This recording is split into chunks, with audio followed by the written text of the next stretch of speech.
Hey, space friends, this week I'm talking about Fermilab. A lot of people are familiar with the Large Hadron Collider, which is the massive particle accelerator that straddles two countries. But what existed before the Large Hadron Collider? Well, that's where Fermilab comes in, which houses Tevatron, which was the most powerful particle accelerator ever built before the Large Hadron Collider. Normally I would do a video about all of the mind-bending physics and science to come out of Fermilab, and I did a little while back do a video about some of the neutrino experiments that they're doing in partnership with Stanford Lab, which you should definitely check out. But back in 2012, I had the chance of actually visiting Fermilab with a couple of friends, and what really struck me about it was not only the amazing science, but just how intentionally designed the campus was. Which sounds like a weird and unusual thing to say about it until you actually see it. So if you don't mind, come join me on a bit of a rabbit hole into some of the unusual and really cool things about Fermilab that I learned about it when I was there and more recently. The first thing that you notice about Fermilab when you drive up to it is its central lab building, which is just this amazing triumph of architecture and totally unusual to see something like it at a science lab. This was the vision, like so many other things at Fermilab, of its founding director, Robert Rathbun Wilson. Wilson was both a physicist and a sculptor, and he spent his earlier years working on the Manhattan Project, which he later regretted not leaving after the surrender of Germany in World War II. In the late 1960s, Wilson got to work on Fermilab, and when asked by Congress about how Fermilab would help the nation's security, he responded by saying, "It has to do with, are we good painters, good sculptors, great poets? It has nothing to do directly with defending our country, except to help make it worth defending." The iconic central lab building of Fermilab was later named Wilson Hall, and it was actually inspired by Wilson's visit to the Chartres Cathedral in France. He was so inspired by this cathedral and how it jutted out from the landscape that he wanted to create something like that for Fermilab. He believed in building a cathedral of science at Fermilab, which is really cool. So he actually took a helicopter and took that around the site of Fermilab to discover the exact height that he wanted it to be to have the effect that he wanted. He cared a lot about all of these details.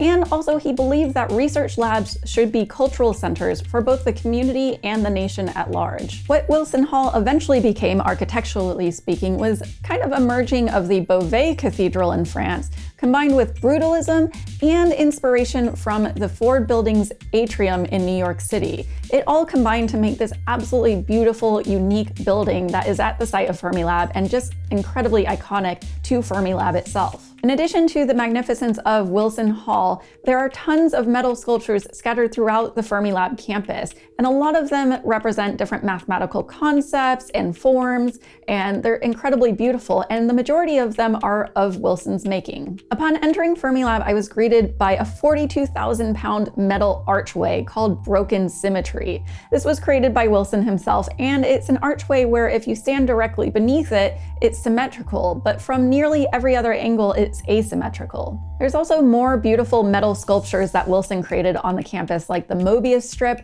and Tractricius, which is actually created from spare parts from the Tevatron particle accelerator itself. Perhaps most impressive to me is that for over 2 miles across the Fermilab campus, all of the power poles are designed in the shape of pi. Pi, the symbol pi. And Wilson was actually able to convince the Commonwealth Edison Electrical Company to custom design all of the power poles to be in the symbol shape of pi, which is just amazing. I adored all of this, but of course I became curious how Wilson was able to actually pull this off and still come in under budget for Fermilab. And not surprisingly, I discovered that he did in fact receive a lot of pushback, especially from physicists who believed that every dollar spent on architecture and design was taking a dollar away from physics and science. He at least justified himself to them by saying that no one would really want to come work in shabby buildings, and if they were to attract and retain the best people on the planet and get amazing funding for Fermilab, then it mattered to actually care about the architecture and design of something that would actually make people want to be there. So here's where I actually fell further down a rabbit hole, because for all the deserved fanfare around Wilson's ideas around design and architecture and how that mattered, I think it was actually his choices in who to first hire at a particle accelerator laboratory in the 1960s that were actually more significant. One of his early hires was Angela Gonzales, an abstract painter and technical technical illustrator that oversaw all aesthetic aspects of Fermilab and continually brought in artists to contribute to it. Another early hire was Kennard Williams to head up equal opportunity and community relations at Fermilab. Williams organized minority outreach initiatives, support structures, and put in the footwork of contracting minority-owned businesses that had been discriminated against from bids, leading to 40% of Fermilab's small contracts in 1969 going to Black contractors. This was years before NASA even hired and then subsequently fired Ruth Bates Harris as an equal opportunity officer at NASA for calling out NASA on its abysmal diversity record. It's important to note that Fermilab wasn't all rainbows though either. You can see in a lot of Fermilab's archives interviews with Black employees that talk about how they faced racism still from their colleagues when they would leave the office. But what I found to be additionally notable was Fermilab's official policy of the time, which is something that should still be adopted by technology and science companies to this day. It read that in any conflict between technical expediency and human rights, we shall stand firmly on the side of human rights. This stand is taken because of, rather than in spite of, a dedication to science. Finally, to leave you with Kennard Williams' own words, he said that there can be much more built than just an accelerator. If we don't accomplish more than that, we have missed the boat.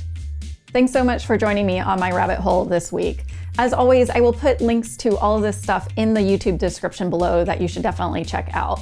Also, there's a shout out to some of the really awesome patrons that are helping support videos like this one. If you want to become a patron and help support videos like this one, I always appreciate it. Head on over to my Patreon campaign. Otherwise, I'll see you all next week, and remember to always be exploring.